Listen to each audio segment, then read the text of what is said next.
right, guys, this is Crazy Kev here, and I'm here with Billy Brand. Billy, how we doing, my man? I'm good, man. How are you? Doing good, man. I can't complain. And Billy, man, I think you got signed to Dana White Contender Series and got that fight coming up. Are you able to talk to us a little bit more about that matchup? Yeah, I don't know if I'm allowed to say who my opponent is. I did have, so it got switched up on me. I was going to fight a British guy. He ended up not being able to get out of the contract he had over in the UK, and so they gave me a different guy. Again, I don't know if I can say anything as far as like specifics on my opponent, Oh, but good. it's a dope matchup. It's going to be a fun one for sure. Yeah, no, absolutely, man. I'm definitely looking forward to it, and I'm looking forward to whoever it is when it gets announced. And with that being said, I mean, what are you kind of doing in training camp to kind of get prepared and ready for this fight? Um, a lot of the same old shit, man. Yeah, every fight's your biggest fight, so everyone's like congratulating me already and shit. This is just another fight. I'm not even in the show yet. This is just the first opportunity I've had to get in the show, so we're gonna capitalize on it. Yeah, no, absolutely, man. And what was it like to kind of get the call? I mean, you're kind of halfway there now. It was kind of crazy. I had I had heard a rumor quite some time ago that they were looking at getting me in August, and that was probably like January or February, and it wasn't anything concrete, but I had an idea that I might be on this season, and then the matchmakers were going back and forth with my management. They wanted me to get one more fight, so I was scheduled to fight in March to kind of to get that done. And that was when I found out I had a torn retina, so I had to go get surgery. I had to pull out of that fight. Um, between that time, March, and probably I think I found out probably May. We were scrambling to find another opponent so I can get that one more fight that Sean Shelby was asking for.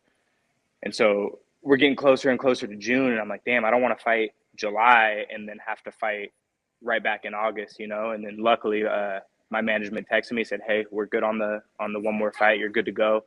Just focus on this one coming up in August.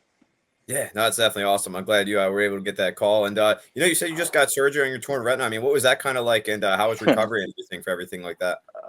So it was just the luckily I didn't have a detached retina where it was completely torn off. It was just a partial tear. So I was able to just do the laser operation, which is super quick, but it was stressful, man. Like I wear glasses obviously, and I was always like, fuck LASIK. I ain't getting lasers and all that shit in my eyeball. And then come to find out I have to get it anyways. So it sucked, man. They put a big ass needle in my eye to numb it, and then they just kind of welded it back together with a laser beam. Um, but I don't know if they knew what level I compete at or train at for that matter. And afterwards, they're like, "Yeah, you could go back to your boxing in a day or two." And I was like, "I don't know about that." So I gave it about a week, and it never really hurt to begin with, but I was having kind of flashes in my eyes, and those have gone away. So I'm happy to be back. Well, that's important, man. I'm definitely glad you're back. And when it comes to like your eye and everything, is there going to be like any issues and stuff like finding fights at like certain places or anything, or you should be smooth sailing? No, I should be able to. I have my ophthalmology exam on Thursday. Um, yeah, the on Thursday to get everything checked out. Uh, it should be good. My follow up appointment with the surgeon, he said it looked exactly what it's supposed to look like. So we should be good to go. That's awesome, man. It's definitely some good news. And when it comes to training, I mean, who's maybe some of your best training partners to make you the best version of you, man? Oh, I got so many, man. My team is the whole reason why I was able to get this far. Just off the top of the head, the guys at Alpha Mill, there's so many in the room where I know when I show up to pro practice in the morning, I'll have a good partner. We'll get some good work. Doesn't matter who I work with. There's that room is just so stacked. On the jiu-jitsu front, I got my buddy Skylar St. Pierre, Julio Bautista, and they're actually doing with Muay Thai with me as well. Uh, and then Jack Duffy. And Jack Duffy is actually the week after me, uh, August 27th on Contenders.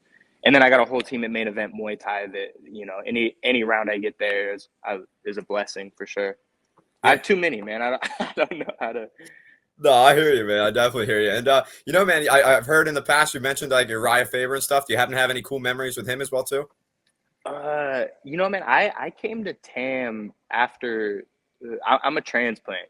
My management and my team, I didn't really like the direction it was going, so I came to TAM after my pro debut in 2019.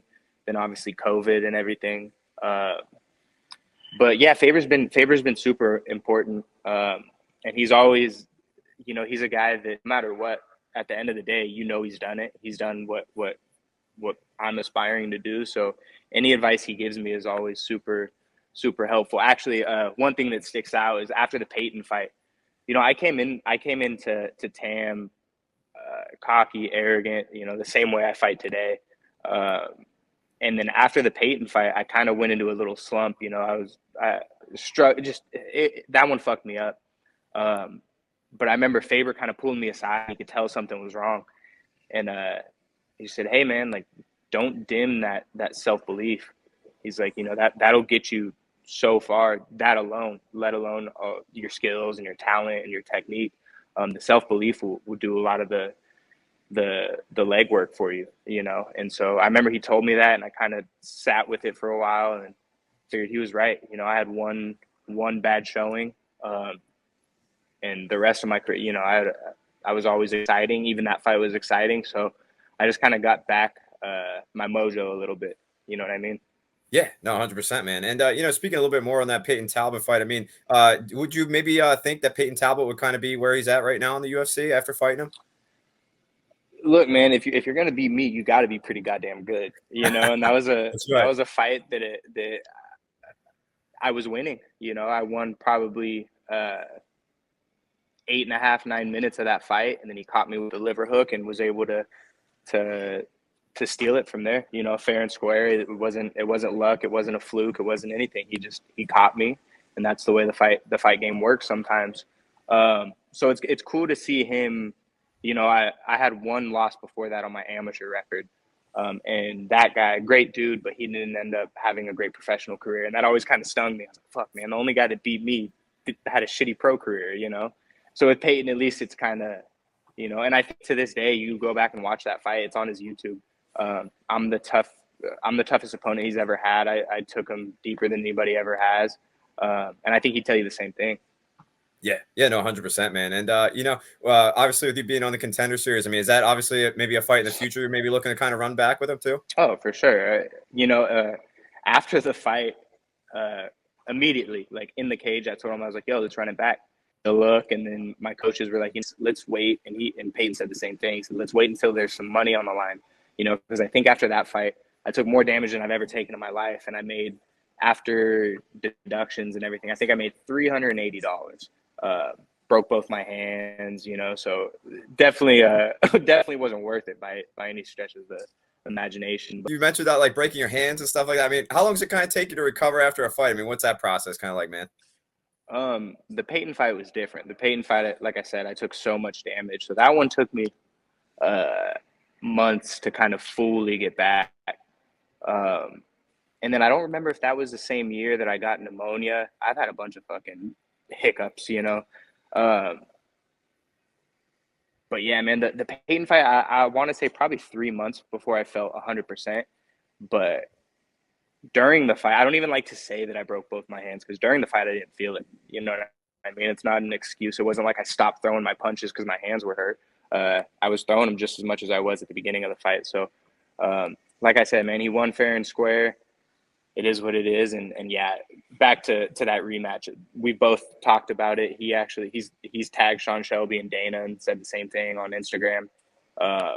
Right now, it's just a matter of me catching up. He has 3 fights in the UFC now, 3 dominant wins. So now I got to get there and do the same thing. And who knows, by the time I catch up, we might be fighting for a title, and that's exciting to think about. Yeah, it's definitely exciting, man. And we're looking forward to you catching up, man, 100%. And, on top of that, man, I mean, what do you typically like to do outside of the cage, man? Anything exciting? Exciting? Not really, man. I like to eat, and I like to play video games. That's pretty much it, man. Hang out with my dog, hang out with my family and my girl. Uh, Pretty low key nowadays. A couple years ago, you probably would have got a different answer. Fair enough, fair enough. When it comes to gaming, man, what kind of games do you like to play and what do you play on? Oh, I play PC mostly. Nice. Actually, pretty much all PC. A little bit of games on the Switch and stuff, but lately I've been playing Baldur's Gate a shit ton. Okay. So I've just been super deep into that, and then I play a bunch of nerdy shit, man. I don't want to bore everybody. I play Mountain Blade 2, uh, bunch of crazy dweeby games, you know. Yeah, fair enough, fair enough. And you mentioned a dog, man. What kind of dog you got? And how long you had it for? She actually just we have the same birthday. She just turned 2 Nice, on July 3rd. So she's a Australian cattle dog. She's the cutest. Her name's Kimchi Fried Rice. nice. That's awesome, man. And man, what was I gonna say? You just said it was your birthday, man. Did you do anything cool for your birthday or anything like that? Not anything special. I live in Folsom, and there's a rodeo every year around the 4th of July. So we went to those, hung out. Nothing crazy though. Just hung out with the family. You know, trained on the 4th. I trained all day. On the 3rd, I trained as much as I could. So uh, we're in camp, so I couldn't really stop to enjoy it as much as I would have liked to. You know. Yeah, no, 100%, man. That definitely makes sense. And man, one thing about me, that's why I'm sitting in bed. I actually just got shoulder surgery on Monday. Oh shit. Yeah, literally. I'm a Taekwondo instructor. I've been teaching for 6 years. I've been training for 19 years. I've been doing this since I was 5 years old. So I love martial arts, man. And with all the guys I got in my gym, what advice you give to them to keep on coming into the gym to keep on getting better and better every day? I think you already kind of said it. Keep coming. I think a lot of people want and talent is a huge factor. You know, some people just pick shit up way faster than others. I know with me, striking wise, I picked it up right away. Jiu-jitsu wise, grappling wise, it took me years and years and years. But I think the biggest thing is just consistency over time. It's one thing if you can show up 7 days a week for your first month, you know, but then you kind of slow down, taper off, and now you're the same guy you were before. So I think of it all like every day is just a little deposit. You're gonna get a little bit better every single day as long as you do something to make sure that happens. You know, a lot of guys are looking for the quick route, and that shit doesn't work in fighting. Yeah, no, it definitely doesn't, man. And when it comes to music, what do you typically like to jam out to, man? I listen to a lot of shit, man. I listen to a lot of like punk rock, Midwest emo, rap, whatever, man. Lately, I've been on Childish Gambino just came out with a new song. It's pretty dope. Been listening to a lot of Title Fight, but that's kind of I always listen to Title Fight. Yeah, man, just whatever the mood fits. You know, kind of depends on what I'm doing. Whenever you have any free time, do you ever hit any concerts or anything like that? Not as much as I would like to, man. The last one I went to was actually, I don't know, I'm sure you know Andre Fili. He's in a band called Born Breach. And so I went to, he had like a benefit concert. Him and there was a couple hardcore bands, and super fun, man. But yeah, I definitely need to get out and see more live music. Just not a lot of artists come to SAC, man. They go to the Bay instead. So every once in a while you'll get a good musician at like Harlow's or something, but not super often. I got you. That's pretty sick. I didn't know that about Andre. Does he have like any music anywhere on like Apple Music or anything where you can tune in and listen to him? He does? Born Breach on Spotify. Yeah. He's fire, Yeah. dude. It's kind of like it's very Rage Against the Machine esque, and it's dope. He's a good lyricist, man. Like Fili will surprise you with some of his bars. Oh, so he's a singer from that band, you're saying? Yeah, he's the front man. Yeah, I don't think he's talented enough to play any instruments. That's crazy. I had no idea about that. That's pretty sick, man. Yeah, dude, go listen to after this. Go listen to Born Breach. It's good, man. I mean, if you like Rage Against the Machine, you'll for sure like. Fuck yeah, that's awesome. Good. Yeah, I'll shoot you a message. I'll let you know after I'm done listening. That's pretty sick, man. Hell and yeah. Nice. On top of that, man, I was just curious as well too. I mean, it's been awesome talking to you as well too. I'm looking forward to what's next. And what's maybe your final message out there for the fans watching this video, man? Shit, man, watch the fight. I think if anybody who's ever watched me fight, unless I was fighting their homie, is now a fan. So go watch the Payton fight. Go watch all of them. I got a lot on YouTube, but most importantly, watch the Contender series. And let Dana know. Right now, my plan is to get this guy out of there as quick as possible. And then I want to fight in the Sphere on Mexican Independence Day. I'm not Mexican, but my coaches are, all my homies are. So let's go do it. Do it in the Sphere, let's man. do it. That's the plan That'd be right awesome. I love that, man. now. That's Yeah, definitely a sick plan, man. So, yeah, best of luck, man, on Dana White Contender Series. I'm looking forward to when the fight officially gets dropped. And again, man, thank you so much for coming on. It means a lot to me, and best of luck, man. Yeah. No worries. Thank you, brother. Appreciate it. Yeah, man. Enjoy the rest of your day. Thank you again, my man.